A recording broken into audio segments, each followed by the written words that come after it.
Soy como anfitriona. Bien. Bueno, tenemos 80, van 79.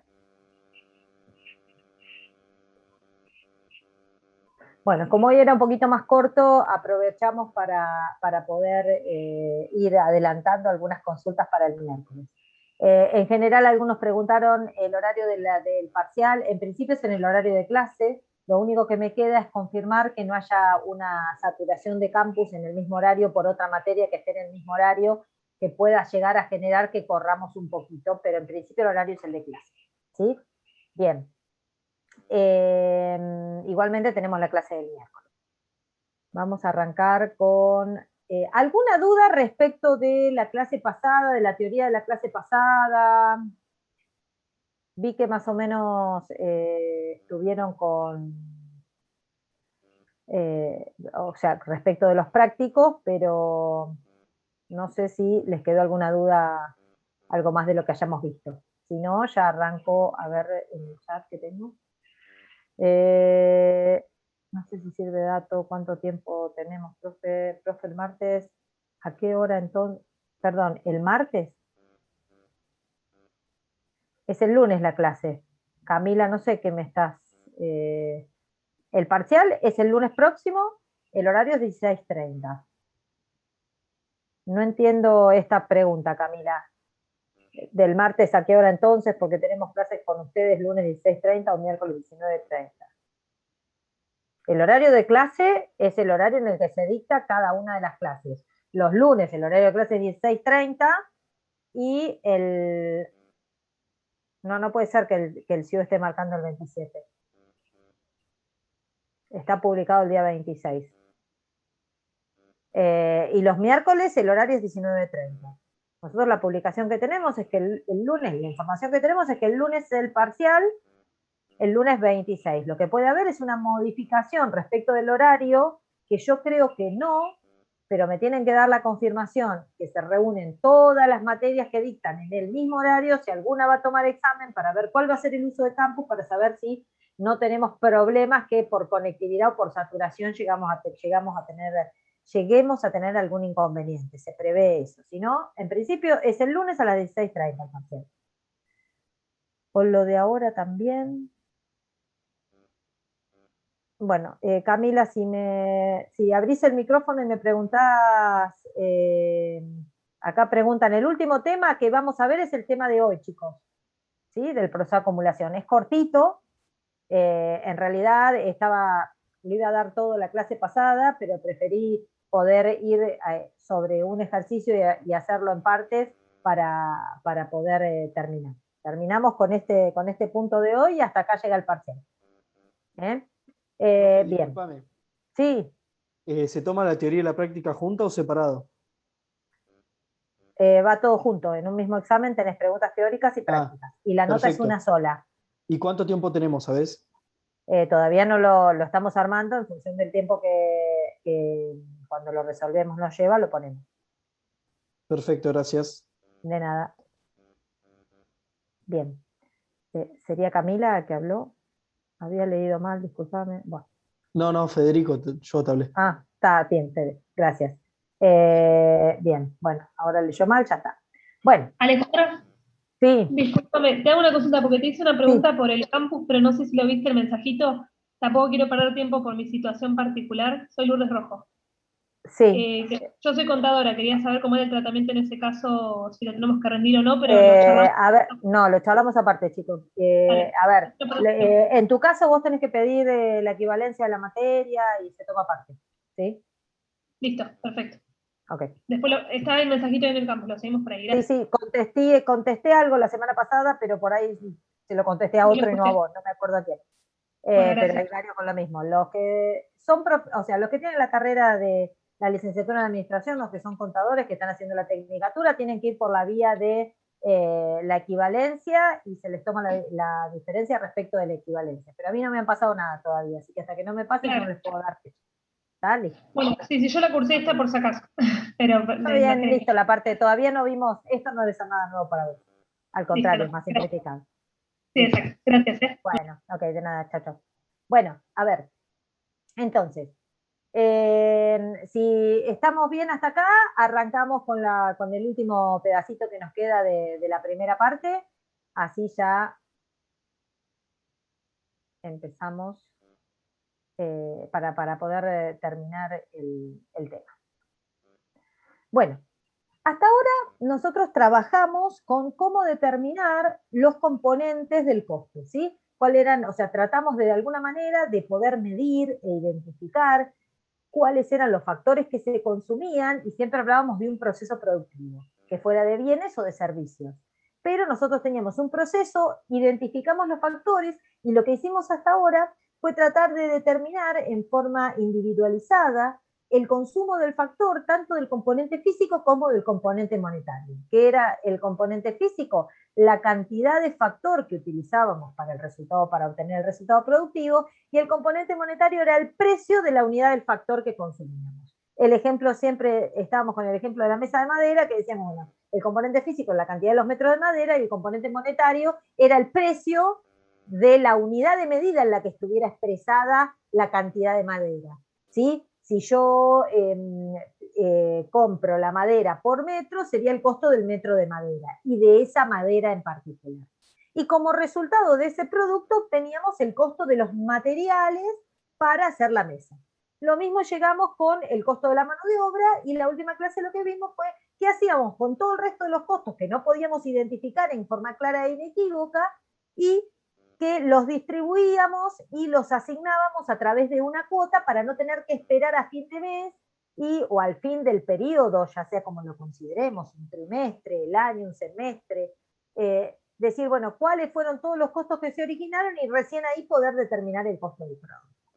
Entonces, si bien fuimos identificando cómo determinar el costo de cada uno de los factores, el paso que sigue es el proceso de acumulación, que en realidad consiste en cómo vamos, valga la redundancia, a acumular o a concentrar todos los factores que se consumieron para poder expresar el resultado final como poder definir el costo de esa unidad resultante de este proceso productivo que estamos analizando. ¿Sí? El proceso productivo, estoy hablando de un proceso genérico. Entonces, hay distintos sistemas de costos que tienen que ver con el tipo de proceso que se realiza, ¿sí? ¿Y qué es un sistema de costos? Es un conjunto de procedimientos, técnicas, registros, informes, digamos, todo un andamiaje que se estructura sobre una base de principios técnicos que tienen por objetivo que lo que busca en definitiva este conjunto de elementos que utilizamos en un sistema de costeo, poder determinar un costo unitario de producción. Y a su vez, poder controlar las operaciones fabriles como consecuencia de la utilización de todos estos registros, informes y los procedimientos que vamos llevando adelante para poder determinar el costo unitario de la producción.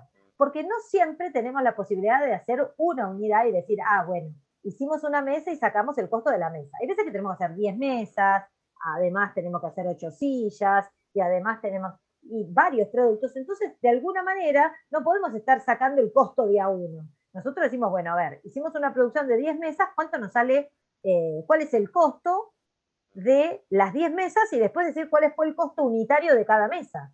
Porque en el momento no vamos a decir cuánto consumimos por cada unidad, sino que en el proceso productivo, si nosotros nos vamos a poner a fabricar 10 mesas, va a ir un montón de madera, o sea, la cantidad necesaria de madera que va a ir al corte, después va a ir al armado, después va a ir al lustre, las distintas etapas que teníamos. ¿Se acuerdan de la carpintería que habíamos hablado, de la carpintería del garage?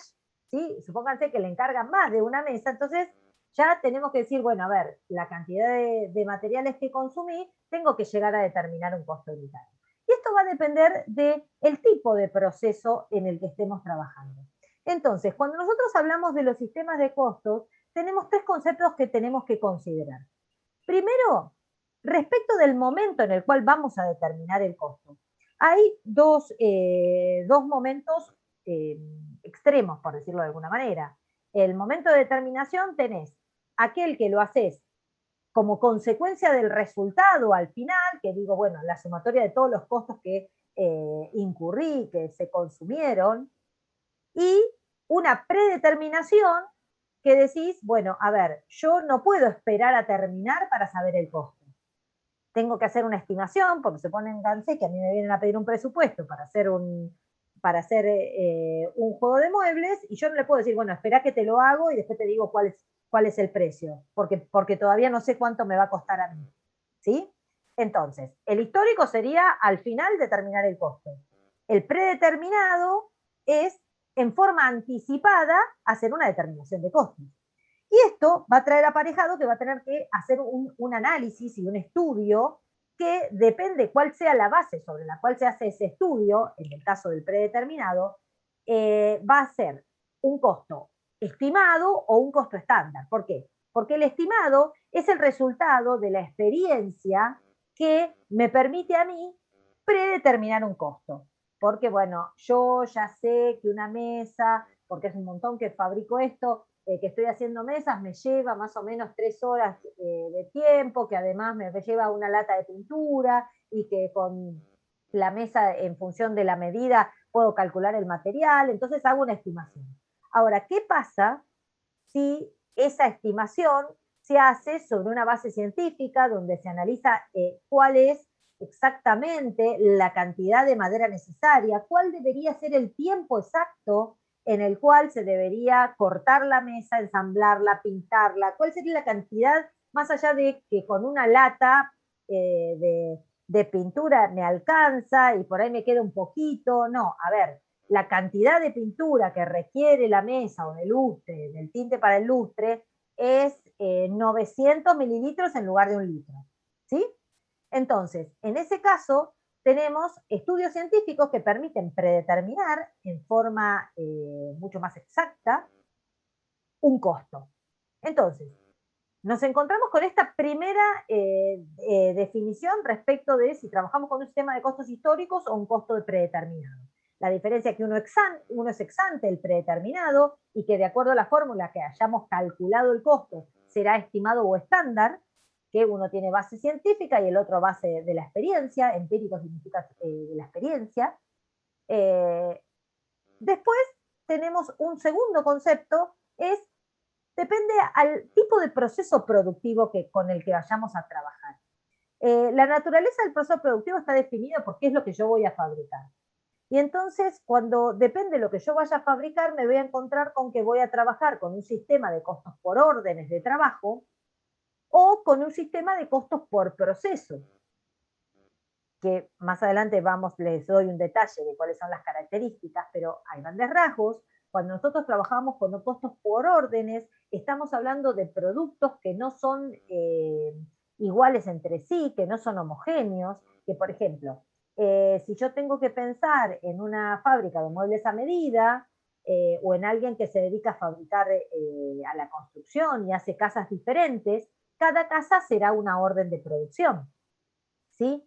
Y cada mueble que va y toma la medida va a corresponder, determinarse, el sistema de costo que voy a utilizar va a ser un costo por órdenes, porque las características de estos productos son productos que no se repiten, que tienen características particulares, propias. El proceso normalmente tiende a ser mucho más artesanal o manual, o con máquinas que son versátiles, porque me permiten adaptarse a distintos trabajos. Por ejemplo, cuando se trabaja en una carpintería de obra, donde son todas las puertas iguales, por ejemplo, tengo una máquina que corta derecho únicamente, mientras que aquella carpintería que se dedica a muebles a medida o a trabajos más a medida, ¿sí? Imagínense que tienen que hacer, ¿vieron las puertas de medio punto, de 3/4, que en vez de ser todas cuadraditas, arriba tienen como una pancita? Ahí nos encontramos con que necesitamos, para hacer ese corte, un corte circular, a veces se necesita una máquina especial.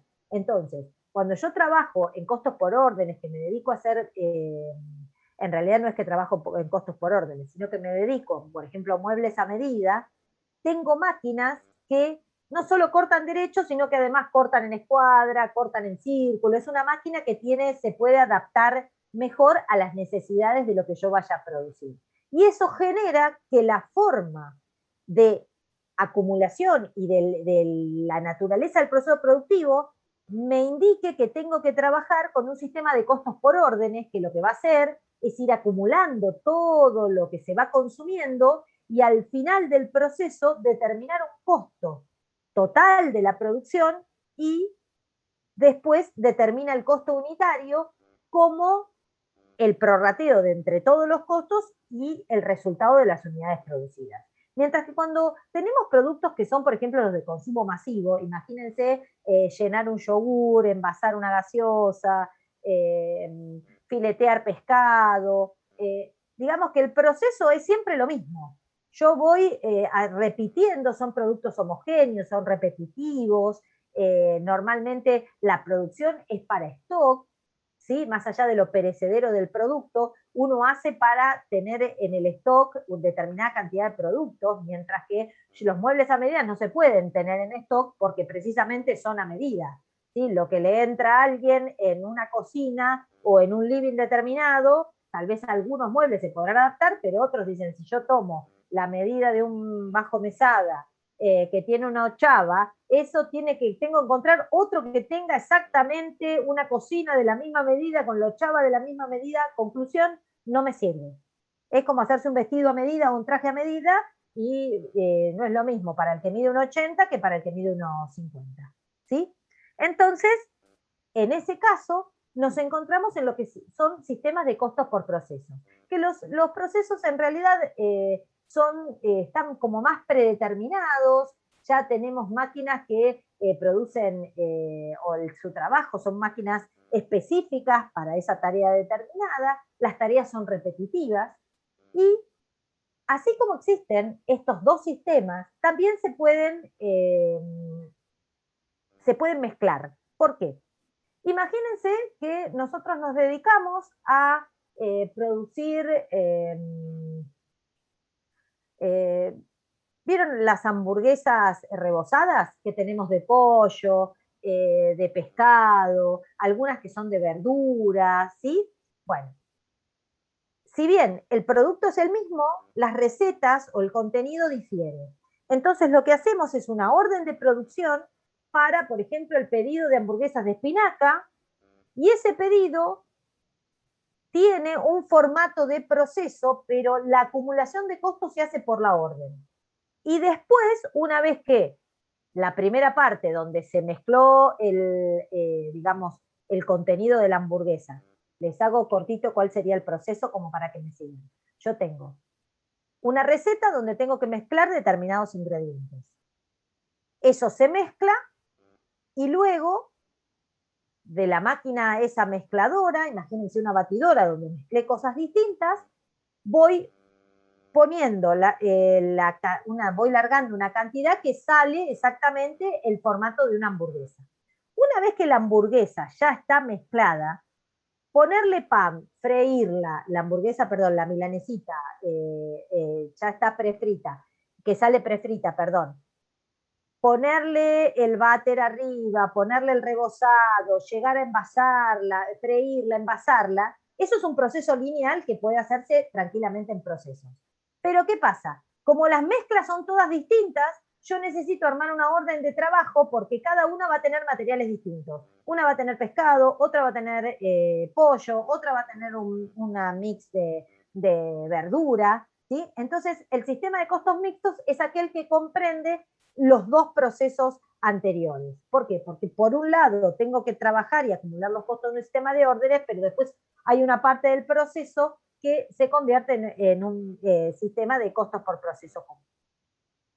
Después tengo que ver en función del tratamiento que les dé a los costos fijos, yo puedo trabajar con lo que se llama sistema de costeo por absorción o completo y el sistema de costeo variable como dos grandes rasgos, que es considerar en el costo solamente lo variable o considerar en el costo del producto no solo lo variable, sino además lo fijo. Pero digamos que esta parte del tratamiento de los costos fijos se los aclaro porque en la bibliografía se menciona, pero nosotros no hacemos ese análisis respecto de las variaciones que pueden llegar a generar, porque en realidad ustedes no hacen estados contables y tampoco es que van a determinar diferencias, ni análisis, ni informes de gestión respecto del control de los procesos, ¿sí? Sino que lo que tienen que hacer es conocer la determinación de un costo. Pero para completar la clasificación de los sistemas de costos, no podemos dejar de mencionar que de acuerdo al tratamiento de los costos fijos, se abren dos sistemas, uno que es el sistema de costeo completo o por absorción, que quiere decir que incluyo en el costo tanto los fijos como los costos fijos como los variables, y otro sistema que es el de costeo variable. Entonces dicen, yo acá tengo un tercero, que es el sistema de costeo por absorción normalizado. Es una variante dentro de lo que es el sistema de costeo por absorción completo, donde lo que hacemos es incluir solamente los costos necesarios, independientemente de que en el proceso se haya consumido más costos, ¿sí? Más que lo necesario. ¿Hasta acá vamos bien? Entonces, acá tenemos las características principales que se dan cuando trabajamos con, de acuerdo a la naturaleza del proceso productivo, si trabajamos con órdenes de producción o con costos por proceso. En la producción, en las órdenes de producción tenemos producción por lotes. ¿Por qué? Porque digo, bueno, yo ahora tengo que trabajar con un mueble a medida para esta cocina, entonces tengo que hacerle estos cortes y voy a adecuar todo el proceso a ese trabajo. Una vez que termine ese trabajo, bueno, lo voy adecuando a otro, ¿sí? También se da en el caso de los barcos, también se trabaja por lote de producción, que inclusive es cuando hablábamos de unidad fija, móvil o trasladable, en el caso del barco, que la unidad no se mueve en el proceso productivo, sino que todo el proceso se realiza sobre una unidad fija. Las condiciones de producción son mucho más flexibles, los productos son variados, son distintos. ¿Por qué? Porque me lo permite el sistema que utilizo, porque bueno, ahora tengo que costear esto y mañana tengo que costear un placar y pasado una cama, ¿sí? Hay un control mucho más analítico, los costos son mucho más específicos, el seguimiento de este sistema requiere de mayores recursos, y bueno, en el caso de cuáles serían algunos ejemplos de las industrias que los aplican, el caso de la juguetería, la moldería, la maquinaria, la industria química o farmacéutica, más allá que después repita el producto, toda la parte inicial de las mezclas de alguien que fabrica 10 o cientos de medicamentos diferentes, no los puede poner todos en la misma línea de producción, hasta por una cuestión de contaminación, ¿sí? Mientras que en el sistema de costos por procesos hablamos de lo que se conoce normalmente como la línea de producción, esos videos que vemos en los cuales vemos una fábrica donde, no sé, llenan gaseosa o llenan cerveza o fabrican pintura o todos los autos van uno atrás del otro, son todos iguales, ¿sí? Las condiciones son mucho más rígidas, la organización de la estructura productiva es más rígida porque está preparada para que por acá, no sé, ensamblo un auto y bueno, acá junto tales autopartes, acá las armo, acá le hago un sistema de cataforesis y después lo pinto y queda siempre así, no es que lo puedo, no, acá voy a hacer y lo voy a volver para atrás para que le den una repintadita en este pedacito y después no. El sistema, cuando uno habla de sistema lineal, estamos hablando de que el proceso es un proceso que continúa, si bien para en determinados momentos, una aclaración que hace Cascarini, habla de la constancia en el tipo de proceso productivo, que siempre hacemos lo mismo, el proceso es repetitivo, ¿sí? Es mucho más económico, aunque las maquinarias son de mayor envergadura. Nosotros, en este caso, tenemos como ejemplo la vidriería, una cervecera, el cemento, el papel, a ver, ¿qué otro ejemplo? Bueno, todo lo que es alimento de consumo masivo, mientras que en las órdenes de producción tiene que ver también hasta con tareas más artesanales. Por ejemplo, si uno tuviera que determinar el costo en un taller mecánico, ¿qué pasa en el taller mecánico? Cada uno llega con un auto y el mecánico lo tiene que revisar y ver qué le hace a cada uno. Entonces le va a hacer a cada uno lo que necesita y en función de eso va a tener que determinar un costo de ese trabajo. Eso lo va a hacer por órdenes. No les puede aplicar a todos lo mismo. Alguien que va a una guardia tiene que ir y ustedes dirán, bueno, hoy con COVID todos vamos y nos testean un PCR. No, a todos no nos hacen un PCR. Si se cumplen determinadas características, vos vas y te hacen un PCR, si a vos te duele la ingle, es posible que tengas una apendicitis, entonces que por una cuestión de ritual, si es que te tienen que operar por control, te hagan un testeo es otra cosa, ¿sí? Pero no a todos los enfermos, alguien que va con un dolor de cabeza, no a todos le dan lo mismo. Le hacen más preguntas para ver cuál puede ser el origen de ese dolor de cabeza y tal vez a uno puede ser una lumbalgia y a otro puede ser el estómago que está mal. Entonces, en la medicina también se trabaja con órdenes de trabajo, como para dar ejemplos no solamente de que los procesos productivos son de bienes físicos, sino también de servicios, ¿sí?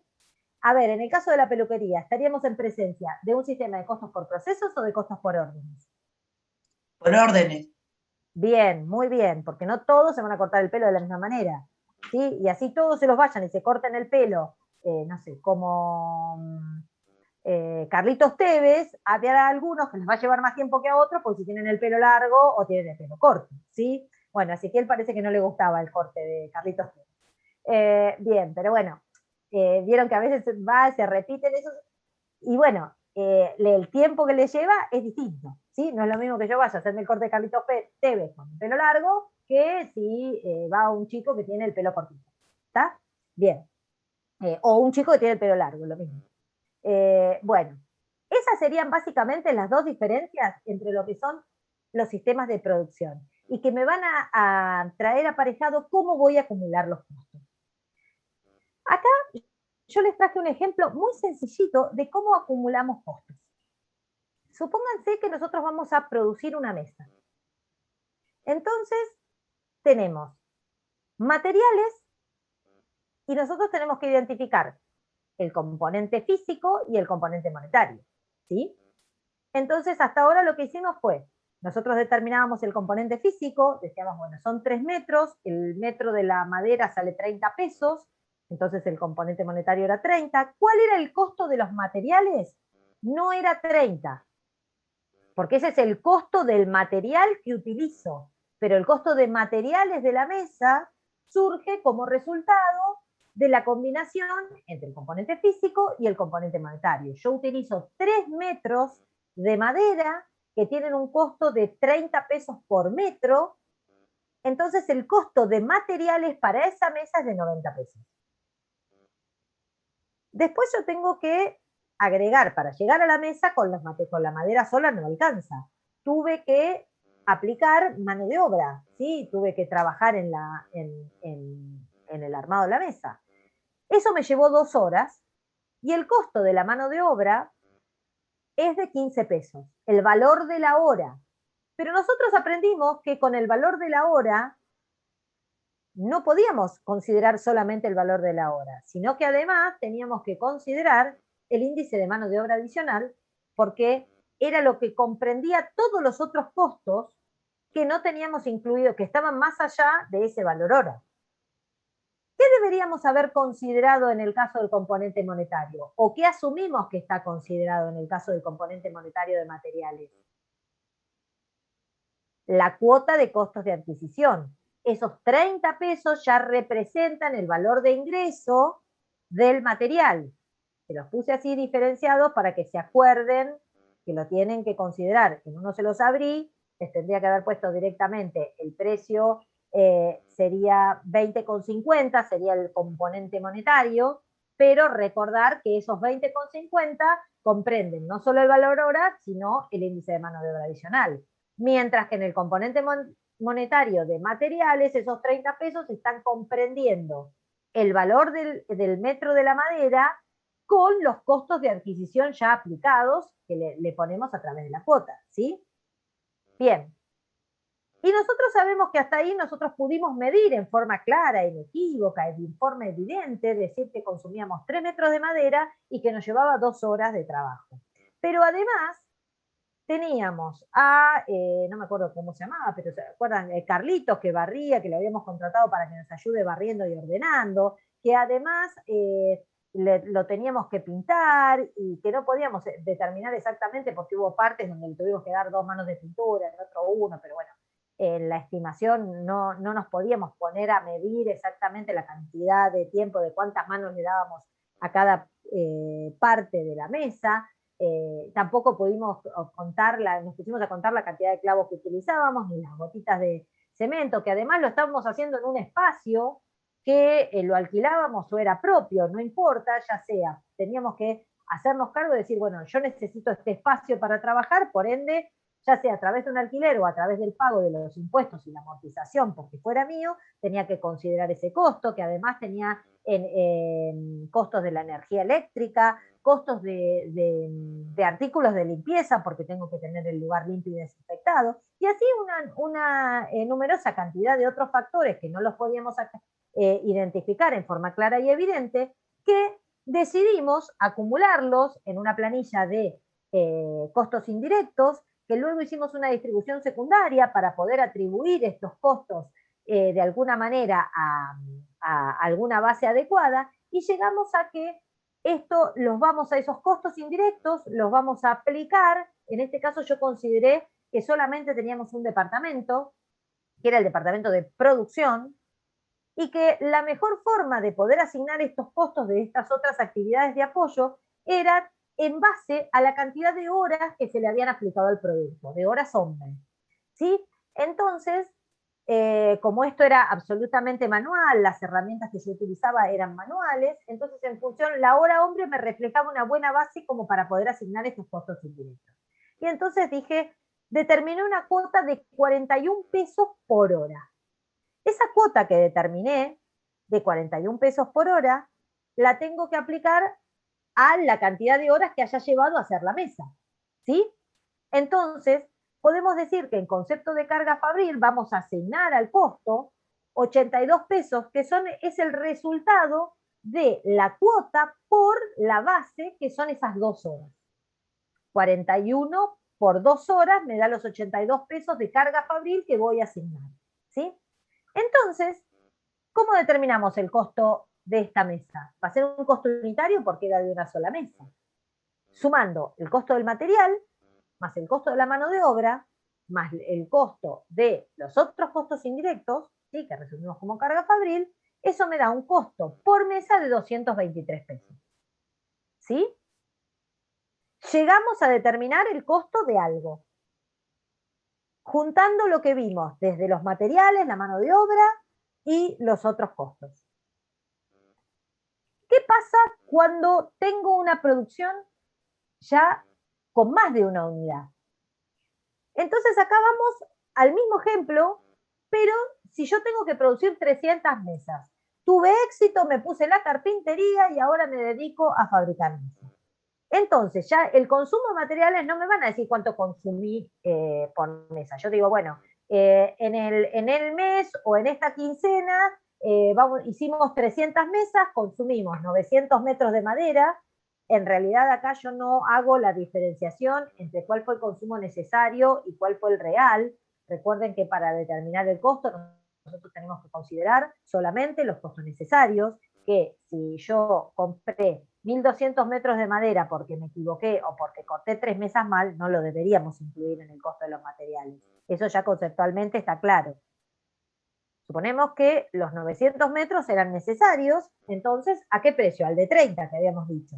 Entonces consumimos 27.000 pesos en concepto de materiales. Lo mismo pasó con la mano de obra. Ya no medimos exactamente cuántas las horas por cada una de las mesas, sino que determinamos que para hacer 300 mesas, si cada una lleva 2 horas, consumimos 600 horas. ¿Sí?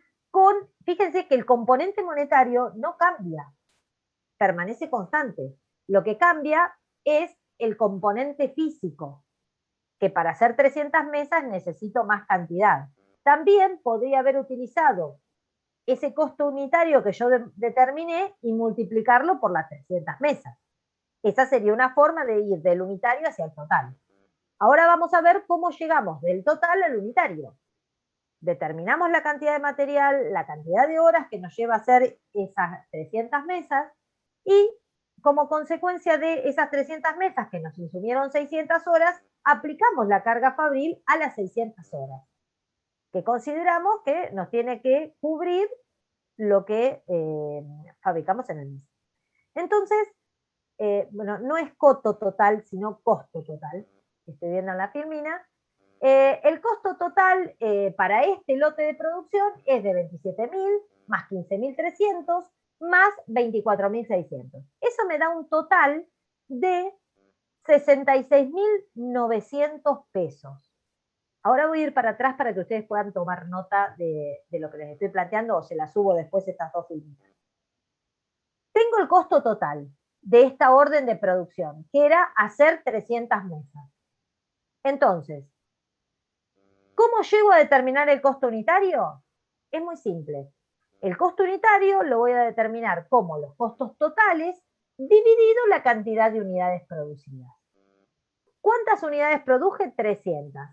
¿Cuánto consumí? 66.900 pesos. El costo unitario por mesa es de 223 pesos.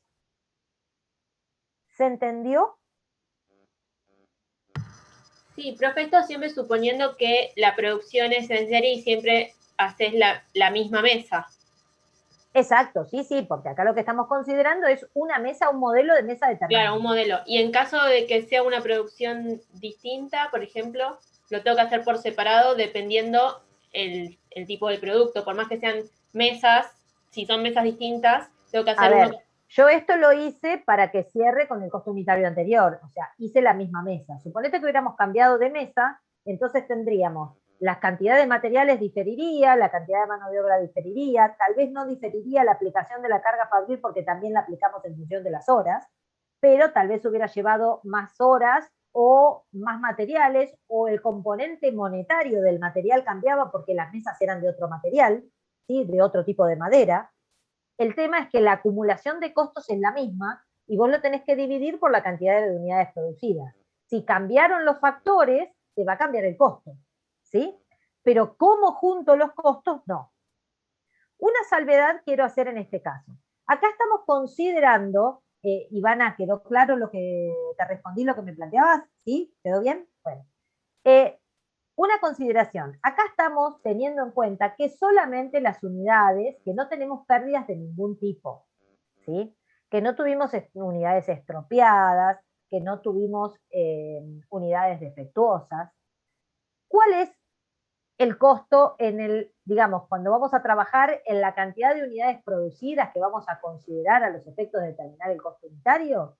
La cantidad de unidades producidas que vamos a considerar son las unidades buenas, ¿sí? Aquellas que no tuvieron problemas, las que están en condiciones de ser vendidas, más las pérdidas anormales.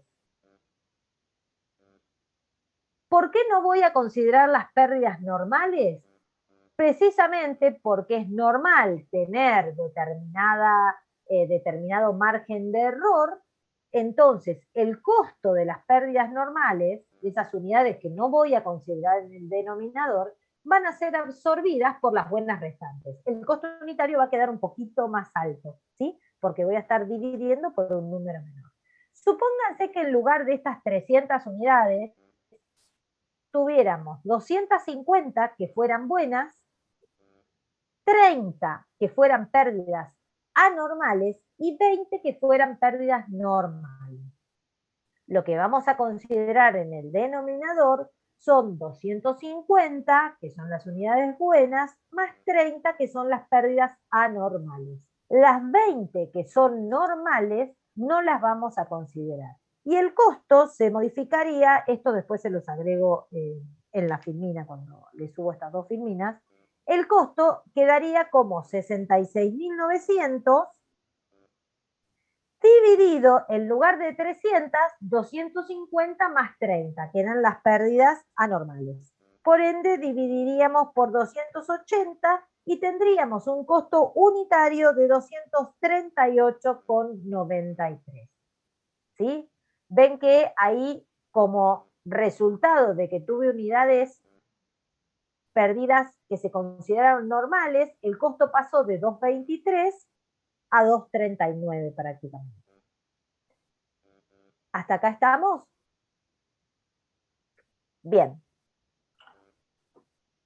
Entonces, nosotros podemos determinar un costo unitario y multiplicarlo por la cantidad de unidades producidas y determinar el costo cuál debería ser el costo de producción, pero por otro lado nosotros tenemos qué es lo que consumimos y en función de eso no siempre tenemos, si bien tenemos un costo unitario que va a estar determinado por ese componente físico, lo que tenemos que hacer es componente físico por componente monetario por la cantidad de unidades producidas, me va a decir cuál es el consumo de materiales, el consumo de mano de obra y el consumo de la carga fabril.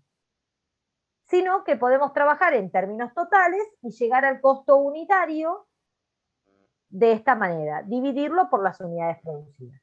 ¿Sí? Bien. Entonces, ¿qué pasa cuando nosotros trabajamos? Una buena forma de determinar el costo es a través de un estado que realizamos cuando trabajamos en costos, que es un estado financiero que lo que tiene es como por objetivo poder determinar el costo de la producción industrial. ¿Sí? ¿Qué me va a hacer? Me va a hacer lo mismo que estuvimos viendo recién en un ejemplito muy sencillo. El estado de costos me lo refleja en términos totales de la producción. ¿Sí? Me va a cuantificar tanto la materia prima como la mano de obra y los otros costos. Y de esa manera lo que vamos a tener es que nos va a permitir además considerar, porque no siempre se trabaja sin existencia inicial y todo lo que se produce en un determinado periodo de tiempo se termina. A veces nos encontramos con que empezamos a hacer algo y no lo pudimos terminar y lo terminamos el mes que viene. ¿Sí? No es que todo, yo empiezo y termino y todo me queda en el periodo de tiempo, en ese periodo de tiempo que estoy analizando. Hay veces que arranco el mes con algo que hablo del mes como una unidad de tiempo determinada, ¿no? Normalmente los cortes se hacen a nivel mensual, entonces, bueno, tomo ese espacio de tiempo. Cuando inicia el mes, puede que tenga cosas que hubieran estado iniciadas antes y que no las hubiera terminado, y entonces voy a tener los costos que consumí para terminar lo que había empezado el mes anterior, lo que empecé y terminé en el mes, y costos de productos que no llegué a terminar. Y además, después voy a tener los costos de los productos que fabriqué y después aparte los costos de los que vendí. Entonces, digamos, se me suman algunas variantes que lo que voy a hacer con este estado de costos es que me va a permitir determinar cuál fue el costo de fabricación de los productos, independientemente de si los terminé o no los terminé, o qué pasó en el medio, si yo digo el material que consumí fueron 30.000 pesos, terminé 20 unidades y me quedaron unidades sin terminar. ¿Sí? Entonces, a través del estado de costos lo vamos a resolver. Este estado de costos se divide en los materiales consumidos, mano de obra y los otros costos, o sea, es decir, los factores que se consumen, y después lo que hace es sumar los inventarios de producción en proceso. ¿Qué quiere decir esto? Si yo tenía unidades que estaban sin terminar, tenían un valor determinado esas unidades sin terminar, que sumaban 20.000 pesos. Y durante el mes de abril las terminé y les agregué 20 pesos más de costo, ¿sí? Pero resulta que en el medio yo tengo las que empecé y terminé en el mes y otras que empecé y no pude terminar. Entonces yo necesito valorar el inventario de producción en proceso, que se llama, aquella que está sin terminar, es en proceso porque todavía no se finalizó. Y lo que voy a hacer es comparar lo que tenía al inicio con lo que me quedó al cierre. Y por diferencia de inventario entre la existencia inicial y final de la producción en proceso, voy a determinar lo que efectivamente utilicé en el periodo. Y lo mismo, el mismo razonamiento se aplica a el inventario inicial de productos terminados, para a los efectos de determinar cuáles son los productos terminados y vendidos. Vamos con un casito que vamos a ir viendo el desarrollo, en el cual nosotros lo que vamos a hacer es determinar primero el costo de la producción del periodo. Con el costo de la producción en proceso vamos a determinar el costo de la producción terminada y por último llegar a la determinación del costo de la producción terminada y vendida. Entonces, vamos con el cálculo del costo de la producción. ¿Qué es lo que tenemos que considerar? El consumo del material. ¿Cómo se determina el consumo de material si yo, por ejemplo, no tengo la cantidad de unidades que van a resultar y simplemente me manejo con una ficha de stock? Yo digo, ¿cuánto material tenía al inicio? 100 pesos de material. Compré en el mes 200 pesos de material. Y me quedaron 50. Si yo tenía 100, compré 200, ya tenía 300. Y me quedó 50, la diferencia es lo que consumí. La materia prima consumida van a ser 250 pesos de materia prima. ¿Se entendió? La existencia inicial eran 100, compré 200 y la existencia final es 50. La materia prima disponible para el proceso es lo que tenía más lo que compré. 100 más 200, 300. La existencia final es lo que no utilicé. Por ende, consumí la diferencia.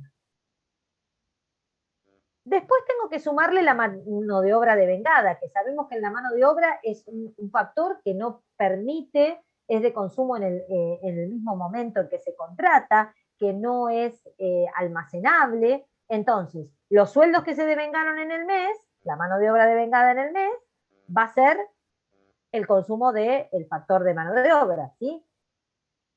Y después tengo los costos, los otros costos de fabricación, que son los que haya aplicado o los reales de acuerdo con qué sistema trabaje.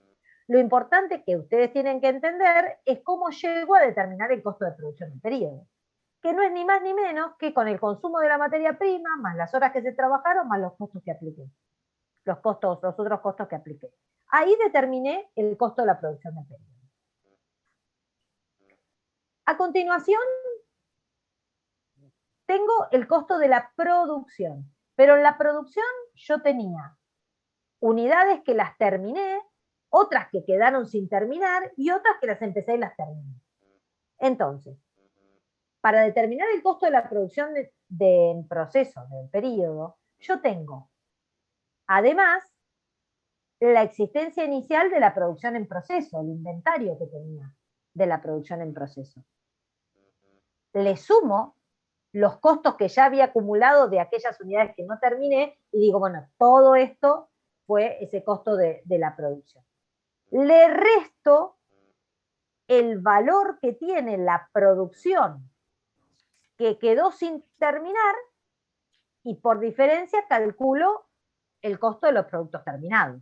Es exactamente el mismo razonamiento que hicimos cuando determinamos la materia prima consumida, que lo que tenía más lo que compré menos lo que me quedó sin utilizar, determiné el consumo. Acá era lo que yo tenía en el inventario de los productos que estaban sin terminar, más todos los costos de producción del mes, menos el inventario de lo que quedó sin terminar, por diferencia calculo lo que se terminó. Entonces, al costo de la producción en proceso del periodo le resto la producción en proceso, la existencia final de producción en proceso y determino el costo de los productos terminados. Y por último, Profe, sí, sería lo que yo fabriqué menos lo que falta terminar, me va a dar lo que quedó terminado. exacto. Bien. Y tenés que sumarle la existencia inicial que tenías de lo que estaba sin terminar. Okay. Que vos lo terminaste durante el periodo. Entonces, el costo de los productos terminados, acá estoy en la situación de igual que en materiales. ¿Por qué? Porque yo tengo los productos que terminé, más los que ya tenía terminados de antes, es la producción que está disponible para venderse. Lo que me quedó es lo que no se vendió. Por ende, por diferencia, calculo cuál fue el costo de los productos que estaban terminados y a su vez se vendieron, por diferencia. Lo que tenía, más lo que produje en el mes, menos lo que no vendí, me da el costo de lo que sí vendí. ¿Me seguiste, Ivana? Ok. acá tenemos el resumen. ¿Qué es lo que yo tengo que determinar cuando determino el costo? Dijimos, la materia prima consumida, la mano de obra devengada y los costos, los otros costos de fabricación, como resumen de los costos. Acá en un primer punto tengo la existencia inicial, la materia prima que yo tenía, más la que compré en el periodo, me da la materia prima que estaba disponible para el proceso productivo, la que tenían disponible para que me dijeran del proceso, necesito 320 metros de madera, ¿sí? Si yo tenía 50 metros de madera y en el proceso me pidieron 50, me pidieron 30, me quedaron 20 sin utilizar. ¿Cuánto se consumió? 80, porque tenía, perdón, 30 más 50 eran 80, menos 20 que no consumí, perdón, 60, consumí 60. Esa es la materia prima consumida, que es la que se utilizó en el proceso. Después le sumo la mano de obra devengada y después le sumo los costos de fabricación que le apliqué, ya sea o por una cuota o porque sumé un total y dije, son todos estos los costos de fabricación, ¿sí? Determiné el costo de producción del periodo. Le sumo los costos de producción de aquellas cosas que terminé en el periodo, pero que ya los había incurrido en el periodo anterior, ¿sí? Entonces, le resto la existencia final de la producción en proceso, o sea, el costo de aquellos productos que no terminé, y me va a dar el costo de los productos terminados. Lo mismo hago con el costo de los productos terminados, le sumo la existencia inicial que tenía de costos de productos terminados, me queda cuál es lo que tengo disponible para vender, le resto lo que no vendí y por diferencia calculo el costo de los productos terminados y vendidos. Y de esa manera determino cuál es el costo que después va a ir al estado de resultados. Entonces, en resumen, ¿qué es el estado de costos? Es una herramienta que se utiliza para que nosotros podamos obtener cuál es el importe del costo que vamos a restarle a las ventas para determinar la utilidad, ¿sí? Esto sirve tanto para cuando se utilizan stocks en el momento o para cuando los voy fabricando. No, me sirve para todo. Y en algunos casos se va descargando el stock en forma concomitante, en otro no, pero cuando yo tengo, digamos, identificado cuánto es lo que debería consumir y me permite esta forma de este estado de costos, me da un número de control para que yo pueda comparar qué es lo que yo cargué al costo con lo que en realidad me dio el costo como resultado de los consumos reales que tuve, ¿sí? Entonces es una herramienta que también permite la comparación, ¿sí? Y de esta manera cerramos lo que es la determinación de costos. ¿Hasta acá alguna duda? ¿Me podría repetir que para qué servía? ¿Permite la comparación? ¿Y qué Me permite más? comparar tanto cuando si vos vas predeterminando el costo, Sí. con el estado de costo sacás cuál fue el consumo real y te permite comparar lo que consumiste en realidad con lo que deberías haber consumido. Gracias. ¿Sí? Bien.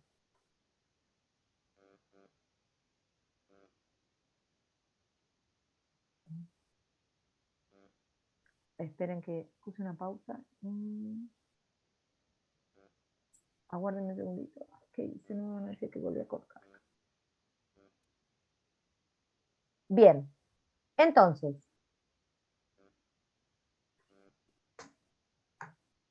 una vez que concluimos, vamos acá con un ejemplito. Determinamos el material consumido como resultado de que surge como la existencia inicial, más las compras, menos la existencia final, ¿sí? Dijimos, teníamos, pónganle 1000, más lo que compré, menos lo que no consumí, que quedó en stock, es el material consumido, que me da esos 518,33. Después, el devengado de mano de obra eran 850, la carga fabril eran 1100, tengo el costo de fabricación. El costo de fabricación equivale a las compras, cuando uno hace existencia inicial más compras menos la existencia final. ¿Se acuerdan en contabilidad 1 es el costo de las mercaderías vendidas? Acá es lo mismo, pero lo vamos haciendo por etapas. Primero, para los materiales tomamos existencia inicial más compras menos la existencia final, me da el material consumido. Le agrego los otros factores que se consumen y tengo el costo de fabricación. Una vez que tengo el costo de fabricación, digo, el costo de fabricación es equivalente a lo que serían las compras de algo, porque es lo que se fabricó en el periodo. En lugar de comprarlo, lo fabriqué. La existencia inicial que yo tenía de costos de fabricación, más en proceso, más el costo de fabricación, menos la existencia final que me quedó de aquello que lo empecé pero no lo pude terminar, me da como resultado el costo de los productos terminados. Y a la existencia inicial de productos terminados que tenía, más los costos de los productos que terminé, que sería como comprarlos, lo que pasa que los produje yo, le resto lo que me quedó en stock y determino el costo de los productos terminados y vendidos. ¿Sí? Bien. Y de esta manera, este costo de productos terminados y vendidos es en el que en el estado de resultados nosotros hacemos venta menos costo de productos terminados y vendidos, que es el que vamos a determinar y el que imputa. Hasta acá, esto cerramos lo que es costo. Y hasta acá sería la parte práctica con la que ustedes van a trabajar. ¿Qué es el costo objetivo? Porque hasta ahora hablamos de determinación de costos, y hay un tema o una definición que habla de, se escucha hablar de lo que es el costo objetivo. Y precisamente el costo objetivo no es un costo que tiene que ver con la determinación de costos, sino que surge como resultado, como consecuencia de determinar cuál es el costo al que yo tengo que partir, que llegar, pero partiendo de un precio de venta. ¿Por qué? En realidad, esta es una técnica y es un sistema más de management, ¿sí? En realidad se conoce, tiene su origen en Japón, que se conoce en la bibliografía, lo pueden encontrar como el Target Cost Management, que surge como, a ver, si yo tengo que vender un producto a un precio más barato que el resto, ¿qué hacía Japón para penetrar en el mercado americano? A ver, esto parte de una cuestión de que Drucker, en términos, lo deben haber visto en comercialización, en marketing, cuando habla Peter Drucker, dice que los precios, yo no puedo determinar el costo, el precio, sumándole al costo lo que yo quiero ganar. Sino que muchas veces, a ver, el precio es lo que la gente está dispuesta a pagar. Eso ya lo vimos al principio, cuando vimos valor, precio, ¿sí? Y por otro lado tenemos los esfuerzos, o lo que a nosotros nos cuesta, el sacrificio que tenemos que hacer para obtener algo. Y entonces de ahí tenemos una brecha que surge entre el precio y el costo. Y las teorías anteriores o las más antiguas determinaban el precio y decían, bueno, esto me costó tanto, le quiero ganar el 50%, el precio es esto, me lo compran, no me lo compran. Después se dieron cuenta que la gente está dispuesta a gastar o a pagar por un producto determinada suma de dinero, que no necesariamente tiene que ver con lo que a mí me costó. Puede que alguien esté dispuesto a pagar una fortuna por algo que tiene un costo ínfimo o un precio muy mínimo por algo que cuesta mucho, ¿sí? Pero eso es una percepción del consumidor. Entonces Drucker dice, olvidémonos de esto de que podemos determinar los precios partiendo del costo más un plus. Y como consecuencia de esta realidad, ¿qué pasa? Los japoneses, cuando quieren penetrar en otros mercados, se encontraron con que muchas cosas ya estaban inventadas, pero para ellos poder tener éxito, lo que tenían que hacer era venderlas a un precio más barato, ¿sí? Entonces, ¿qué hicieron? Si yo puedo obtener por este producto 100 pesos y quiero ganar, para que sea rentable, tengo que ganarle 20 pesos, mis costos totales no pueden superar esos 80, ¿sí? Es como que parto del precio para llegar al costo. Esto no es una técnica de determinar el costo, es un esquema de una forma de gestionar que es compleja porque requiere un compromiso de toda la organización, porque además, en este caso, cuando nosotros hablamos de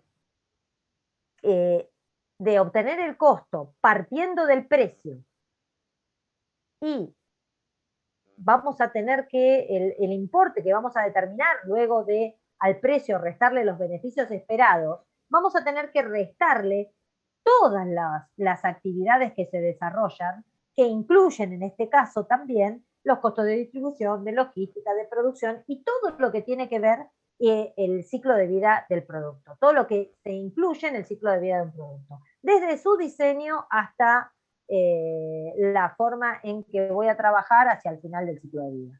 ¿Cuáles son las características? Básicamente el costeo objetivo se basa en la filosofía del ciclo de vida del producto.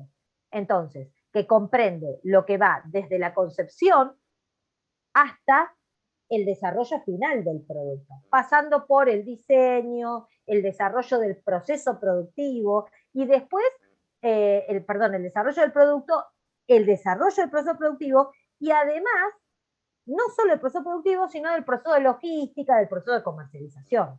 Abarca la totalidad, desde que lo pienso hasta que lo vendí. Y los parámetros sobre los que se basa es que acá tenemos un precio fijo y un beneficio fijo. Todo el resto se puede trabajar, pero el precio normalmente viene dado por el mercado y el beneficio puede venir ya determinado por lo que se conoce como el beneficio de los accionistas o el beneficio del inversor. Si pensamos en un proyecto, imagínense que aquel que quiere hacer cerveza artesanal. Hoy tenemos un montón de productores de cerveza artesanal.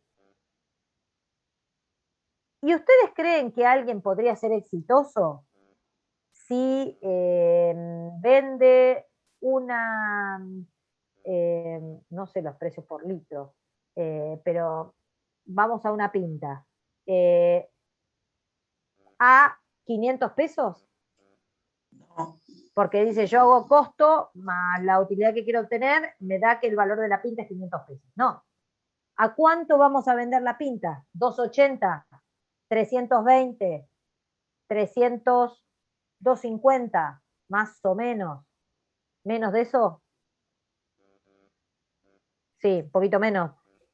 210. Creo que en Happy Hour están 150, 170 más o menos. Así Bien. que. Bueno, ese ya sería un precio con un descuento, porque tiene un horario especial. Ah, bien. Ivana, ¿sí? Entonces, por eso te decía, 220, 240 están normalmente. 240. Bien, entonces, nosotros tenemos que pensar que vamos a tener que definir nuestro costo partiendo de los 240 para atrás. Porque si yo tengo un costo de 235 o de 240, no voy a poder vender mi producto. ¿Sí? Entonces, el costo objetivo no es la determinación del costo, sino que te dicen, esta es tu limitación y estos son los costos que vos puedes tener. ¿Por qué?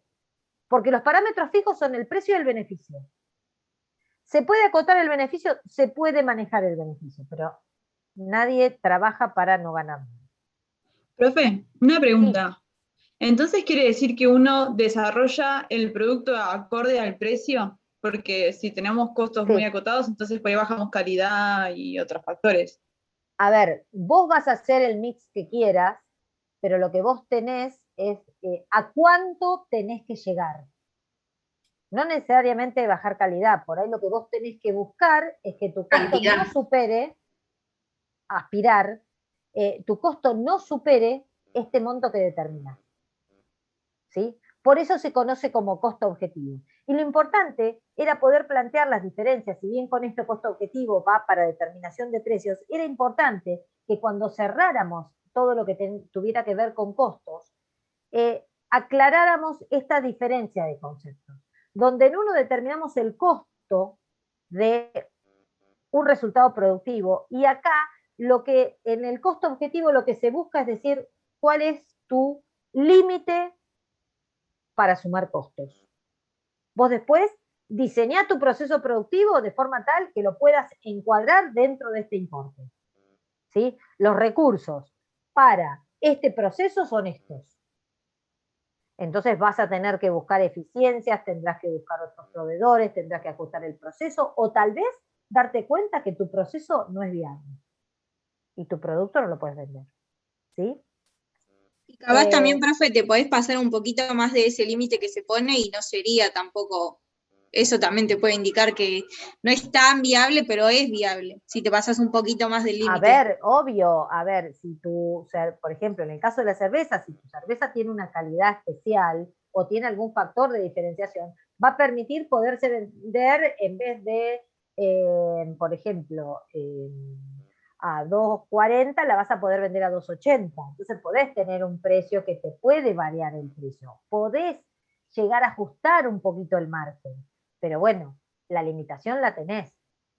O sea, el mayor valor que tiene el tema de este costeo objetivo es precisamente que te da, digamos, no es solamente un número, es que en sí mismo te dice cuál es el resultado, cuánto tiene que pesar y cuánto tiene que ser el resultado numérico de ese costo a alcanzar. ¿Cuál es el importe a alcanzar? Te dice, tu costo tiene que ser de tanto. Después, tal vez, cuando vos analizás el costo, hasta eficientemente puede ser menor. Buenísimo. ¿Sí? Pero te pone una limitación. ¿Sí? Te va en definitiva entre las ventajas, como dice, y les pongo ahí, que tenés pautas sobre cuál es la competitividad que tenés respecto en un sistema global. ¿Sí? Y esto no es solo aplicable a la gran empresa, sino que lo puede aplicar el emprendedor para decir, a ver, este producto que yo quiero hacer, ¿es viable? ¿Lo puedo vender? ¿Pero me lo van a comprar? Porque también tengo que analizar cuál es la competencia. Y a veces te encontrás con, no sé, alguien que fabrique tortas y se encuentra con que dice, yo uso un azúcar tal, una harina tal, le pongo una esencia y se da cuenta que en ese mix la torta no se la va a comprar nadie, porque sale el doble de lo que se vende el resto. Y todos esos ingredientes, por minimizarlo, esos agregados, no son perceptibles por el consumidor, por ende no está dispuesto a pagar más que determinado precio.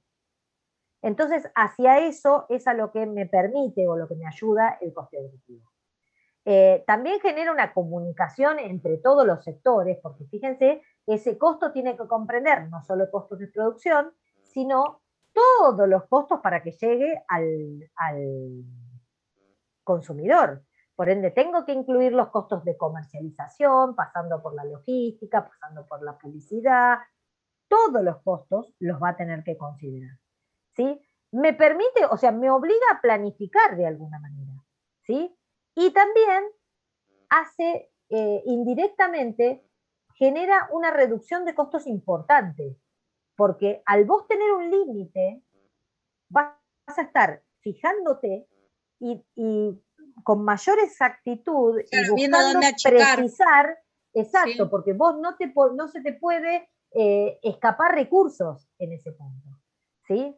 Las desventajas, bueno, tiene un esfuerzo importante, a veces el hecho de fijarse demasiado en qué pasa, cuál es lo que quiere el cliente para poder llegar a satisfacerlos, viste, bueno, bonito, barato, quieren, no sé, un anillo de oro y brillantes que termine saliendo igual que el anillito que te da cuando pones la monedita y el monito que va a agarrar los juguetitos. A ver, claro, porque a veces llegamos a esos extremos, por decir una cosa. Pero a veces también genera problemas dentro de la organización porque, a ver, uno lo plantea a nivel macro de la organización y también te puede generar, es decir, bueno, suponete que, no sé, vos te juntás con tu mejor amigo a armar esto y vos decís, yo me encargo de la distribución, yo me encargo de la venta, la comercialización, y el otro, uno se encarga, son 3 amigos, uno produce la cerveza, el otro se encarga de distribuirla y el otro se encarga de venderla. Y entonces, claro, a ver, va a haber fricciones porque el de producción le va a decir, no, yo necesito esto de costos, y el que la comercializa ahí, no, pero yo los costos que tengo para distribuirla y los costos que yo tengo para venderla, porque la promoción, lo que tuve, genera conflictos internos dentro de la organización. Y yo a veces trato de bajarles de la gran organización hasta una pequeña organización emprendedora, ¿sí? Y lo que tiene, lo más importante es que esto lo que requiere como desventaja, que después se convierte en una ventaja o en un beneficio, el compromiso de todas las partes. Todos tienen que permanentemente cuidar cada una de estas etapas. ¿Por qué? Porque el desbarajuste de una etapa o de una parte de este proceso, si yo consumo recursos de más, son menos recursos que tiene el resto. Porque no me puedo, es como que me ponen un corset y está todo bárbaro si a todos nos sale bien. Pero si yo empiezo a consumir más, el otro, para que el equilibrio se mantenga, no debería consumir más y tal vez tendría que consumir menos. Y así, entonces, hay una sincronización muy importante respecto de este tema. ¿Sí? Entonces, importante, que cuando hablamos de costo objetivo no tiene nada que ver con esta determinación de costos. ¿Sí? Que es una técnica de management que lo que hacemos es de esa manera determinar a priori cuánto podemos consumir en términos de costos de todas las áreas, no solo la parte de producción. ¿Sí? A ver, el costo, ¿para qué lo utilizo? Cuando yo digo el costo tradicional, para controlar, para determinar eficiencias, pero el costo objetivo lo utilizo para determinar precio, para gestionar, para ponerme un límite, ¿sí? Para hacer control. Los usos son diferentes. Profe. A ver, el costo, déjame terminar un segundito. Sí, sí. El costo yo lo puedo utilizar para determinar precios, pero me va a dar una orientación. No es que con el costo que yo determino, es importante que yo sepa cuánto es lo que a mí me cuesta producir algo, pero no necesariamente voy a estar atada de este costo para determinar un precio, porque tal vez me cuesta muy poquito y puedo poner un precio que sea 10 veces más lo que me cuesta. Y en otros casos voy a tener que empezar a ver si lo puedo seguir produciendo, si no tengo que buscar alguna alternativa dentro del proceso, me hace trabajar sobre mi proceso porque tal vez yo produzco todas las partes del bien y me conviene comprarle algo, una parte a alguien o una parte mandarla a hacer a otro lado, ¿sí? Ensamblar, tercerizar actividades, pero que el tema del costo objetivo hace a la gestión, mientras que el costo tradicional es el costo que nosotros determinamos para saber cuál es el costo de un producto, de un bien o servicio determinado. ¿Sí? Profe, esto sería... Perdón, Mariana, Ivana quería hacer una consulta. Sí, tengo una pregunta. ¿Este método del costo objetivo sería menos rentable en economías que tienen mucha inflación o no? No necesariamente.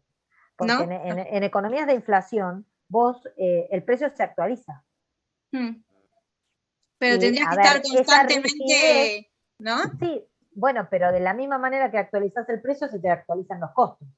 Bien. Esa rigidez que tenemos en los parámetros, en un contexto inflacionario, lo que se hace es trabajar con un precio base, ¿sí? Que después lo vas ajustando por inflación, le vas sumando la inflación, pero tu precio no tendría que dejar de ser. A veces la gente toma como referencia el dólar, pero el dólar también tiene inflación. O sea, hay que trabajar con una moneda fuerte, que tampoco sería trabajar con un Bitcoin que tiene una cotización que sube y baja de acuerdo, o sea, porque uno dice, un Bitcoin, no. Es una alternativa de inversión un Bitcoin. Pero no funciona como moneda fuerte. Tenés que referirte, tenés que irte más a lo que se conoce como el patrón oro, o en algunos casos el dólar también, pero a veces la gente cree que el dólar no tiene inflación y el dólar tiene inflación. Pero es imperceptible para los valores que nosotros tenemos. Entonces, si vos decís, tengo que determinar un precio, si vamos, ponele que utilicemos como una moneda de base el dólar, porque consideramos que la inflación que tiene es mínima, ¿entendés? O tomás con, no sé, la libra esterlina, que tiene menos inflación, o algún franco suizo, alguna moneda muy dura, muy fuerte, vos decís, bueno, a esta moneda, sobre este precio, el equivalente a tantos dólares, tantas libras, mi costo va a ser, no puede superar, ponele, el costo objetivo no puede superar el 62%. Ese costo también lo vas a transformar, que se habla de lo que es la conversión, lo vas a convertir a los precios de ese momento y todo se va a ir, de la misma manera que si hay inflación, el precio se va a actualizar, los costos también. ¿Qué es la inflación? El alza sostenida de los precios. ¿Sí? Y los precios son tanto para el que compra como para el que vende, en tu adquisición como en tu precio. Pero de venta. tendrías que estar más pendiente de todo esto, sería, ¿o no?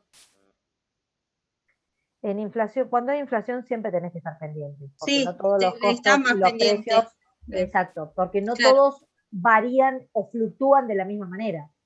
Pero el hecho de que no haya inflación no significa que uno tenga que estar encima y controlándolo. Claro. De que no se te desajuste. O sea, tenés un problema más. Claro. ¿Está?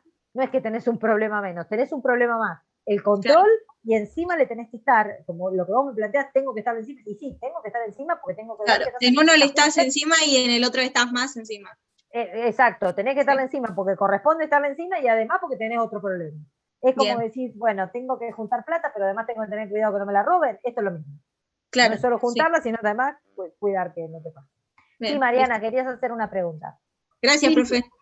No, quería saber si por ahí un ejemplo de achicar el costo sin bajar la calidad para competir sería achicar el envase del producto, ese tipo de cosas serían...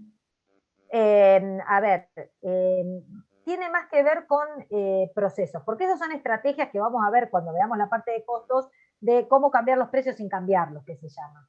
Está ponerle un precio, en realidad vos le cambias el precio, no sé si les ha pasado, van al supermercado y dice, bueno, no sé, el líquido para lavar la ropa sigue valiendo lo mismo, y dice, pero la bolsa es más chiquita. Claro, lo que pasa es que el precio que vos tenés como referencia hoy no tiene 3 litros, sino que tiene 2,890. ¿Entendés? O el envase vos lo decís, pero todo este pedacito está sin llenar. Y antes venía lleno hasta arriba. ¿Sí? Que tiene menor contenido. Pero eso es cambiar los precios sin cambiarlo. Respecto de esto es ajustar procesos de producción. ¿Sí? Por ejemplo, te obliga a pensar, yo estoy distribuyendo con un camión propio. O al revés, estoy distribuyendo, contrato y por ahí me conviene comprar un camión propio y ocuparme yo de la distribución y de esa manera tengo un costo de distribución menor. ¿Entendés? Y ahorrás por ese lado. O un proceso que estoy utilizando una máquina o, no sé, en el caso de la cerveza, vieron que la cerveza se cocina y tiene un proceso como de cocción y fermentación, que tal vez en vez de usar, no sé, un quemador de un tipo, usás un quemador más moderno, que compras una máquina más moderna, pero después, a la larga, te termina saliendo más barato, ¿sí? Porque el consumo que tiene de energía es más eficiente. ¿Sí? Entonces, O cambiar la estrategia de sobre publicidad, eso. puede ser, profe. También cambiar la estrategia de publicidad, pero digamos, esos son costos que más los puedes adecuar respecto de lo que es el diseño del producto. ¿Sí? Que en la parte de producción es donde más difícil es tratar de ajustar o de achicar costos, que por ahí lo que tenés que ver es todo el diseño de la línea de producción, decir, bueno, a ver, ¿qué pasa? Y tal vez hay un producto que da 2 vueltas y tarda más, y nosotros no tendríamos que hacerlo dar 2 vueltas, tenemos que acomodar esto de manera tal que el producto de acá pase acá y no tenga que volver, y entonces tarda menos tiempo y requiere menos consumo de energía eléctrica porque la cinta da menos vueltas, por decirte un ejemplo. Claro. En el año. ¿Está? Está bien, optimizar. Gracias. Exacto. Bueno. Así que bueno, hasta acá tendríamos la parte de lo que es costos y sería lo que entraría en el parcial. ¿Sí? ¿Alguna duda? ¿Va a subir esta filmina? Sí, sí, sí. Esto está todo subido. Lo que no está era el caso del ejemplo. Y ahora... Pero yo por ahora dudas no, después por ahí sí. Sí, igualmente el miércoles nos vemos y lo que surja. Vamos con este ejemplo, que eran las 2 filminas que ustedes no tenían. En este caso, ¿qué es lo que tenemos? Normalmente nosotros determinamos un costo unitario y ese costo unitario, este de 2.23, es el que vamos a utilizar para comparar es el costo necesario, el que vamos a comparar con el total de lo consumido, ¿sí? Que tenemos acá para 300 mesas.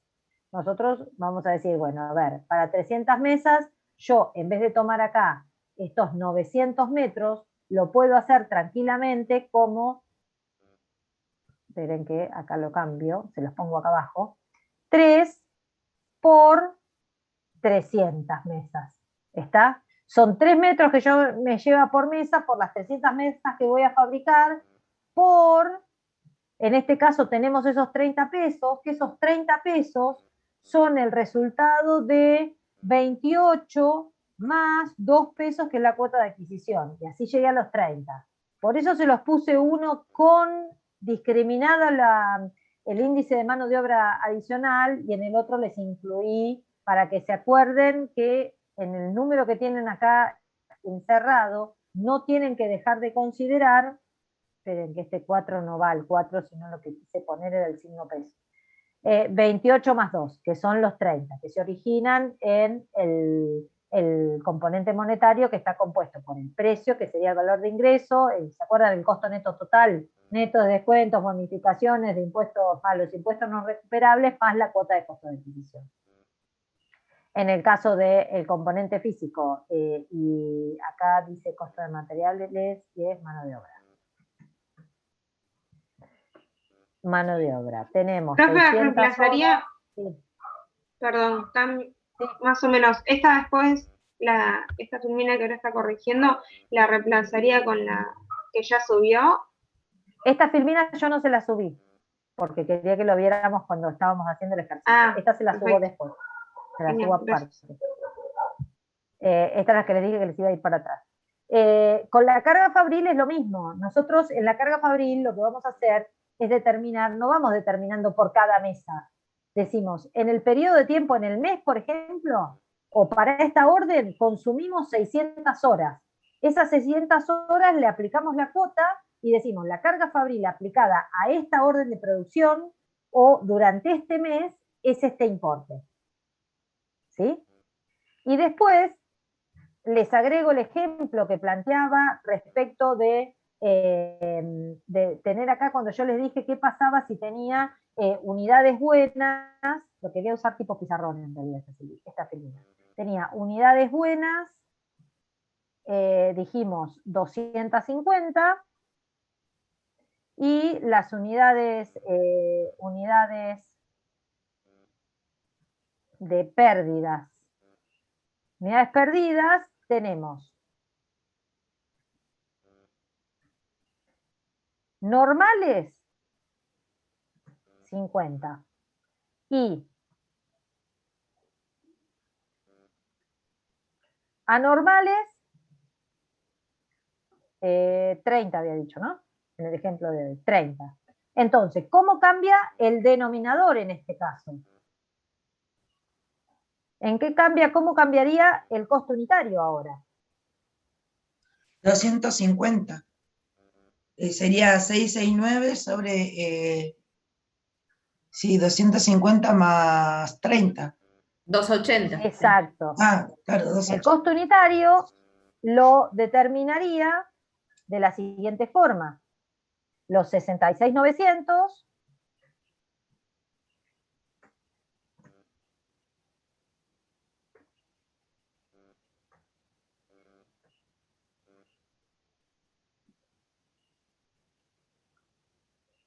lo voy a dividir por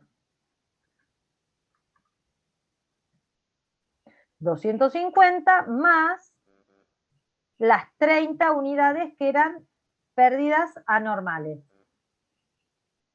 ¿Sí? En el denominador. Y esto me da un resultado que les había dicho... 38,92. 38,93. 38,928, o sea, casi 93.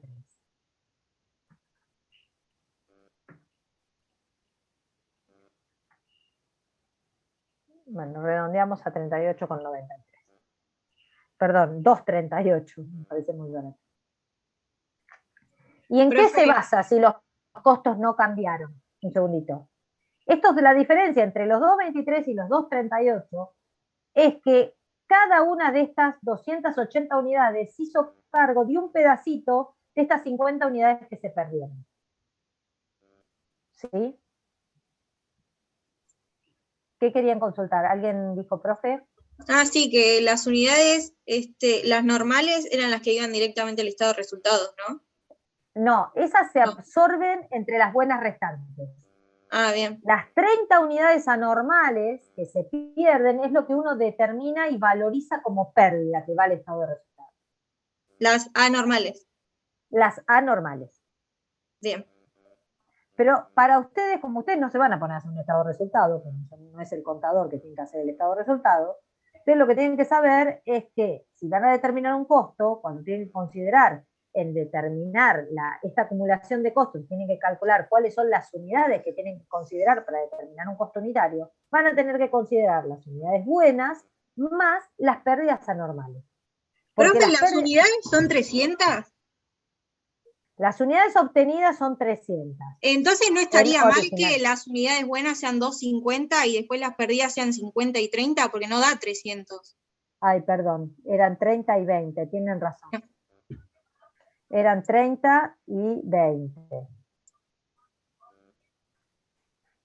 Ahí está, y entonces las anormales vamos a hacer al revés, 20 acá y 30 habías acá. dicho las anormales 30 y las normales 20. Ah, bueno, me olvidé lo que había hecho hace un ratito. Ahí está, 30. Entonces tenemos 250 y las otras 50 de las unidades que iba a haber, 20 normales, 30 normales, entonces tenemos que considerar las 250 buenas más las 30 que son anormales.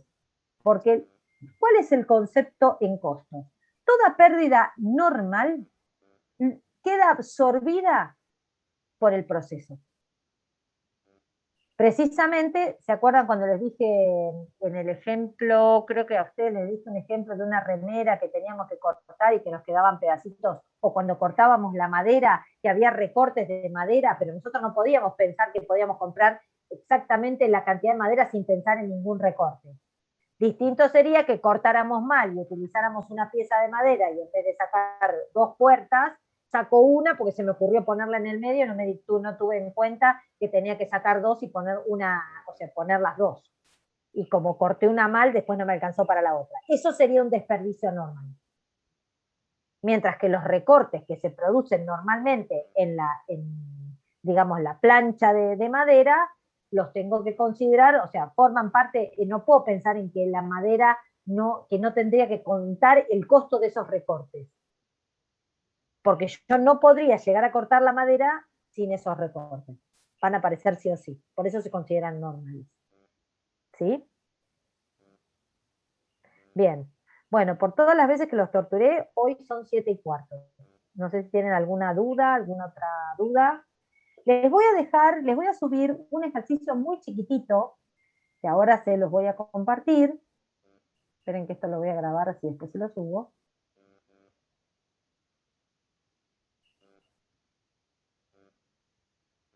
¿Qué es este? Y quiero que lo leamos para que sepan qué es lo que tienen que hacer. Dice, la empresa Cima S.A., dedicada a la producción de juguetes de madera, ha determinado una lista de los principales costos asociados a la fabricación de arpas. ¿Saben lo que son las arpas? Ese instrumento musical que tiene cuerdas. Bien. Entonces acá yo les doy una lista de costos. Tenemos madera, acero para las cuerdas, materiales de lustre, remuneraciones de obreros, sueldo del capataz, sueldo del viajante, energía eléctrica, tela, depreciación de maquinaria, sueldos de administración, herrajes de adornos, gastos de publicidad, gastos de transporte, pegamento, servicio de computación, depreciación de los muebles de administración, sueldo de los afinadores y alquiler local. Bueno, estás mostrando el ejercicio. ¿No estoy compartiendo la pantalla con un enunciado? No. Sí, pero con el anterior, no con el que está leyendo. Ah, esperen. A mí me sale acá que estoy compartiendo. Ahora voy a compartir la pantalla. No se preocupen porque igual no está la solución. Yo quiero que ustedes lo trabajen. Como para practicar para el examen parcial. Entonces, acá lo que tengo es lo que les leí recién, la lista de costos, y después dice, clasifique cada uno de los conceptos según las funciones, producción, comercialización y administración. Y según su variabilidad, fijo, variable, semivariable y semifijo. ¿Sí? ¿Por qué es importante esta clasificación? Porque yo después les pido que calculen el costo unitario de producción, suponiendo una producción de 200 arpas. Y entonces, para poder calcular el costo unitario de producción, primero que nada, tienen que depurar de todos estos conceptos cuáles no son de producción. Que de hecho hay costos que no son de producción. ¿Sí? Entonces, el primer paso sería la clasificación, ¿para qué? Para determinar cuáles son los costos de producción. El paso siguiente dice, calcule el costo unitario de producción suponiendo una producción de 200 arpas. Para poder calcular un costo unitario, ¿qué tengo que hacer? Tengo que determinar cuáles son fijos y cuáles son variables. ¿Sí? ¿Por qué? Porque yo podría determinar un costo unitario sin hacer esa segregación. Pero como en el paso siguiente les digo que puedo fabricar 50 arpas más, los costos fijos que están comprendidos en el costo unitario no me van a servir porque en vez de hacer 200 unidades, voy a fabricar 250. Entonces los costos fijos en términos unitarios me van a cambiar. Por ende me va a cambiar el costo unitario total. ¿Hasta acá me van siguiendo? Ay, Sí, esperen profe. que me infarté. Tengo 18 en el chat que no lo di. Me parece que no está compartiendo. No, estamos viendo el Power. Y a las 7, los temas nuevos que acaba de comentar, ¿solo toma la parte teórica o también la parte práctica? Del tema, de lo que les di hoy, es exactamente todo lo que les di hoy. Lo teórico y lo práctico. Me tengo que retirar. Estos se van a tomar temas casos prácticos. Bien. A mí me interesaría primero que nada que entiendan el tema y después se preocupen, ¿sí? Porque están por poco preguntándome cuál va a ser el ejercicio que voy a tomar. Bueno, no sé qué más hay acá. Claro, el 70% ahí calculo directamente. Disculpe, el 1,70 sería dato, ¿no? Sí, discúlpenme, pero me quedé colgada porque había 18 chat que me olvidé. Para calcular el costo unitario siempre es esa fórmula. Clarisa, si estás todavía, uno preguntó, profe, el 1,70 en concepto de qué es de multiplico por 1,70 porque estoy cargando el índice de mano de obra adicional. Eso, las continuas, la producción continua, medallón. ¿El científico realmente se utiliza? Sí, chicos, el costo científico se utiliza, la determinación del estándar. Es más costoso, pero bueno. Bueno, en general no son preguntas así muy conceptuales. Bueno, cualquier cosa me lo repiten ahora y listo, porque me perdí ya en el tema. Vuelvo al ejercicio. Entonces, después va a ser importante como paso siguiente, ¿cuáles son los costos que voy a clasificar por variabilidad? En este caso, como yo les pido solamente los costos de producir, me va a importar clasificar solamente los de producción. Si fuera de producir y vender, también tengo que segregar los de comercialización en fijo variables y si hubiera semivariables y semifijos. Acá yo les pido que me determinen el costo unitario para 250 unidades. ¿Y qué dato les doy? Algo que ustedes necesitan, porque si ustedes clasifican y encuentran que hay costos semivariables, y van a decir, ¿cómo me voy a dar cuenta cuál es semivariable? Y es fácil, porque en el punto 3 yo les pongo. La empresa tiene la posibilidad de incrementar su producción en 50 unidades. En 50 unidades más. El gerente de producción de la misma desea que usted le informe el nuevo costo de producción total y unitario. Si se sabe que para alcanzar dicha producción se debe incorporar un capataz más, ahí ya estoy sabiendo que cada 50 unidades yo necesito un capataz más. y que cuando el nivel de producción fue de 180 arpas, el costo de energía eléctrica fue de 3.480. Ahí estoy en presencia precisamente del costo semivariable.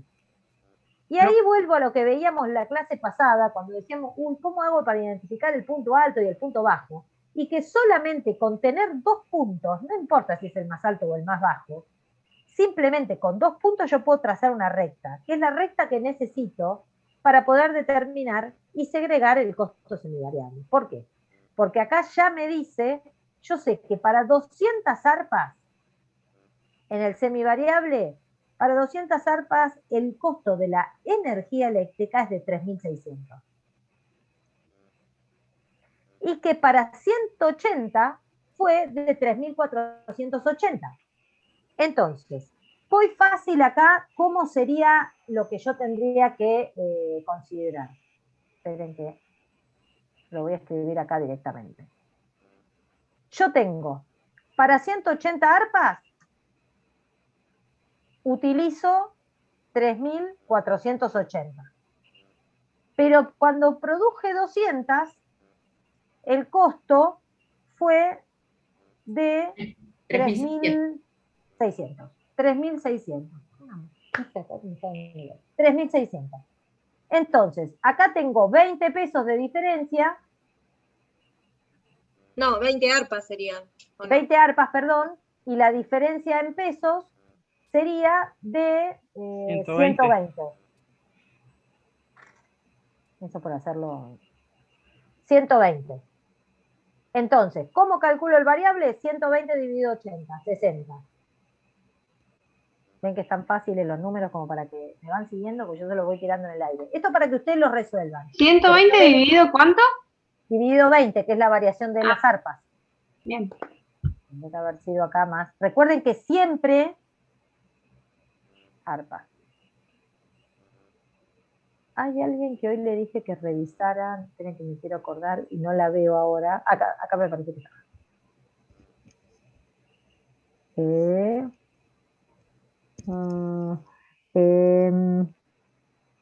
Ay, no me acuerdo el nombre. Te estás moviendo, tenés un saquito rosa con solapa gris.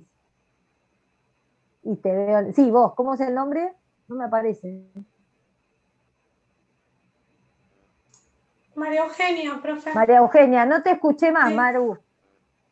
¿Vamos bien? No, estoy escuchando, sí, pasa que estoy con dolor de cabeza, pero escucho. Bueno, digo, a ver si no me preguntó más porque le dije revisar primero, claro, lo que me refería era que cuando era la diferencia del número lo pueden tildar, pero no los conceptos. No sabía que justo no le había puesto. Y digo, no preguntó más, me quedé preocupada. Bueno, entonces, acá tenemos los pesos. Bueno, ¿ven la diferencia cuando uno les ve la cara? Bien, acá tenemos pesos y arpas. ¿Cómo calculo un costo variable común?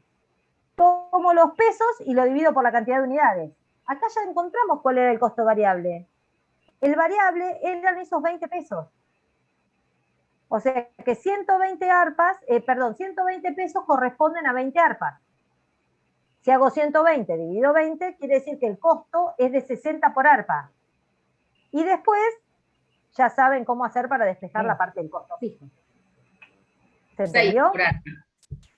6 pesos por arpa. 6 pesos por arpa, perdón, 60. 6 pesos por arpa. De esta manera, ustedes ya, identificando el costo variable, el propio, van a tener la parte variable. A la parte variable le van a tener que sumar la variable del semivariable. Y la parte fija del semivariable se la van a tener que sumar a los costos fijos, para después dividirlo por la cantidad de unidades producidas, ya sean 200 arpas o 250 para el caso del punto 3. Y saben que para 50 unidades más van a tener un gasto más de un capataz. Ese sería un semifijo.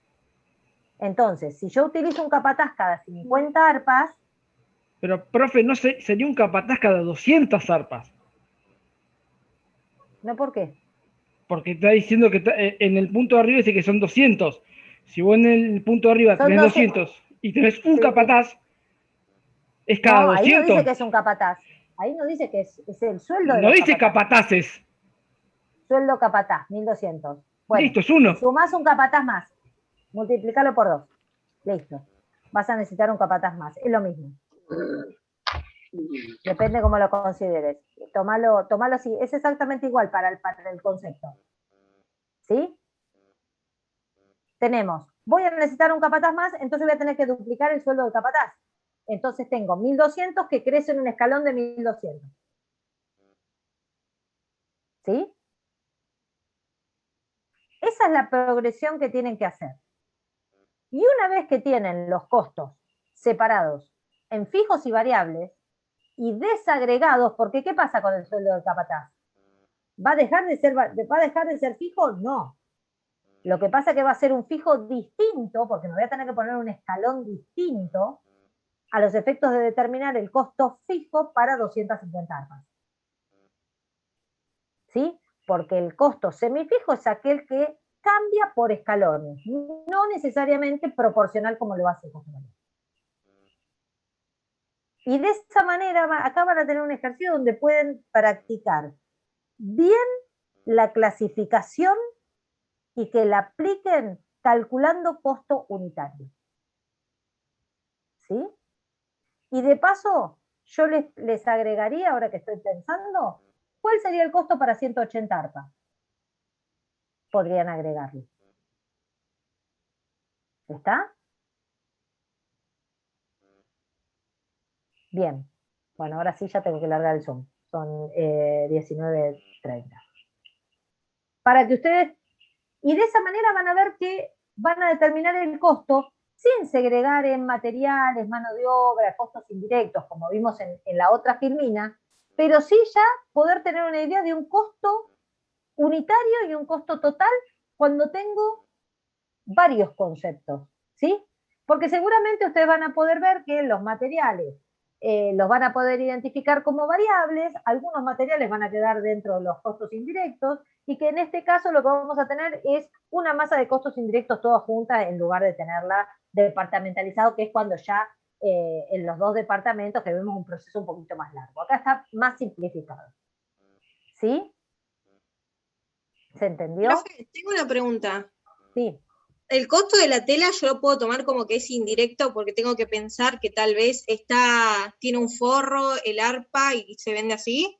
Sí, en realidad tenés una partecita forrada que podrías considerar o que la tela que todos tienen el mismo pedacito o que, a ver, si quieren, para definir, bueno, no, piensen ustedes cuál ponen como directo y cuáles no. En el costo, la tela sí, porque depende para qué la uses. Sí, igual no pide directo e indirecto. No, tenés fijo y variable. Pero yo para preguntar como para saber más o menos. Y lo que pasa que en la medida que vos, para analizar cuánto varía la tela, va a depender de la cantidad de unidades que hagas. Bien. ¿Está? Entonces ahí lo vas a tener que trabajar, o sea, va a cambiar a mayor cantidad. ¿Qué pasa con él? Usted lo que tiene que ver es qué pasa con el concepto si tengo más o menos unidades. Si cambia Eso o es no. en fijo y variable. En fijo y variable, exacto. Bien. En realidad, lo que les quería decir, acá no tienen separados por elemento, por factor de costo, materiales, mano de obra y costos indirectos. Está como todo junto. ¿Sí? Pero ustedes sí pueden identificar qué es lo fijo y lo variable. Profe, en el semivariable siempre hay que hacer esta segregación para saber los dos puntos. Salvo que quieras utilizar regresión y correlación o mismo cuadrado. Pero de alguna manera tenés que segregar. Maca, ¿eras vos la que estabas hablando? Sí, yo. Acá. ¿Qué preguntó, Maca? A ver, siempre sí, que tenés un semivariable lo vas a tener que segregar. Bien. Sí o sí. Porque no se...